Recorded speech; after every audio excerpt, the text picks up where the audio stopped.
आज समाज को दिशा देने वाले ही दिशा भ्रमित हैं, कथावाचक रास रंग में लिप्त हैं। कथाएं थोड़ी देर चलेंगी, नाच गाने के क्रम ज्यादा देर चलेंगे।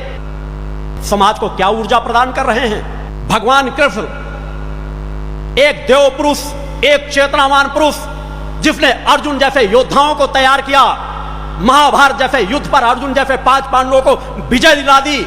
उन भगवान कृष्ण की जितने भी आराधक हैं, जितने भी कथावाचक हैं, केवल रास रंग में राधा और कृष्ण की भक्ति ही नजर आती है।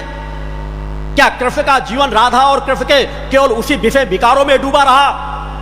अगर उनके अंदर राधा के प्रति ऐसी लिप्तता होती, ऐसा भाव होता, तो राधा के साथ शादी कर चुके होते। मगर आज राधा और कृष्ण का कहेंगे तो राधा और कृष्ण में कहीं पर भी वासना का भाव नहीं। मगर आज जितनी तस्वीरें मिलेगी, उन्हें अश्लील बस राधा का, एक मुट्ठी पे राधा की कमर पकड़ लो, एक मुट्ठी पर कृष्ण की कमर पकड़ लो।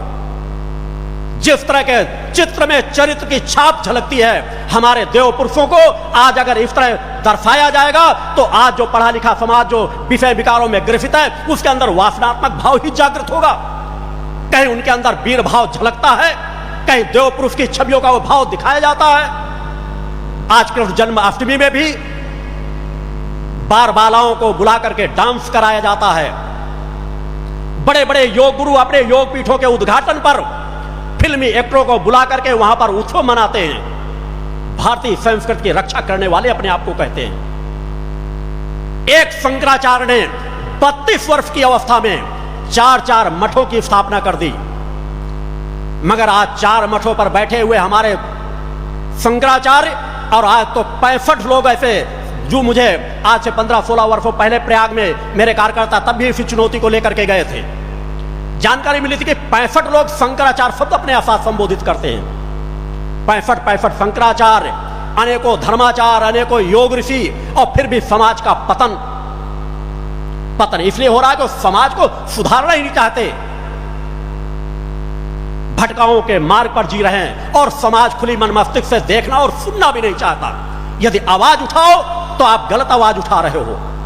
मैंने समाज को हर पक्ष से चुनौती दी है, अपने साधनात्मक तप बल की, अपने योग बल की, अपने ध्यान बल की, कि चाहे उससे सामना करना हो तो उससे, और मेरे कर्म पक्ष कि मैंने समाज में जागृत पैदा की है, समाज में चेतनावान साधक तैयार किए हैं, चरित्रवान साधक तैयार किए हैं, नशा और मांस से मुक्त साधक तैयार किए हैं।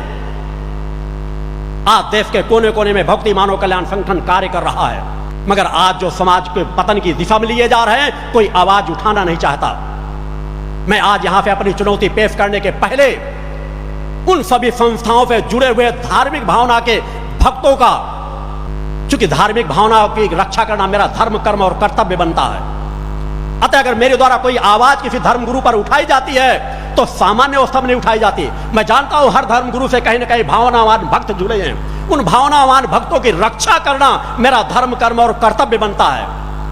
अतः मेरे द्वारा उठाई गई किसी आवाज से धार्मिक भावना के भक्तों को कोई आघात पहुंचता है तो मैं उसके लिए एक बार नहीं हजारों बार उनसे क्षमा मांगता हूं, मगर धर्म गुरुओं से नहीं, जो अधर्मी और अन्यायियों का जीवन जीते हैं, उन योग गुरुओं से नहीं, जो पूरे समाज को लूट रहे हैं, हमारे देश को रसातल की ओर लेते जा रहे हैं।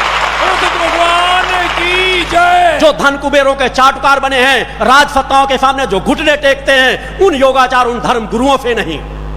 उन धर्म गुरुओं को मेरी खुली चुनौती है कि वास्तव में तुम्हारे पास सत्य है, वास्तव में तुम्हारे पास धर्म है, वास्तव में तुमने उस पर अपने अपने इष्टों के, अपने गुरुओं की दर्शन प्राप्त किए हैं, जिसके तुम ज्ञान समाज को जिसके बीच दे रहे हो, तो आओ एक बार धर्म रक्षा के लिए, एक बार तो किसी मंच में तुम मुझे अपने मंच में बुलाओ, आह्वान करो पूरे समाज को, मीडिया इकट्ठा हो, समाज के बुद्धिजीवी वर्ग के समाज इकट्ठे हो। आज सत्य का परीक्षण किया जा सकता है, किसी की भक्ति भावना का परीक्षण तो नहीं किया जा सकता कि किसके पास किसी के प्रति कितनी भावना है, समर्पण है, मगर साधक में ध्यान में जाने की गहराई है या नहीं, वह समाधि में जा सकता है या नहीं, वह झूठ बोल रहा है या सत्य बोल रहा है, वह चरित्रवानों को जीवन जी रहा है, चरित्रहीनता का जीवन जी रहा है। इन सब चीजों को परीक्षण करने के लिए विज्ञान पर वो सामर्थ्य है। तो क्यों ना आज समाज पतन के मार्ग पर जा रहा है, हमारी भारत भूमि जो धर्म भूमि कहलाती थी, एक बार मैं उन सभी धर्म गुरुओं का आह्वान भी करता हूं इस मंच से कि आओ, अगर तुम्हारे पास सत्य है तो एक बार किसी एक मंच पर खड़े हो और एक बार सत्य के परीक्षण के लिए पेश करो अपने आप को। मैं स्वतः अपने आप को उस परीक्षण से गुजारने के लिए तत्पर हूं। बोलो सत्य भगवान की जय।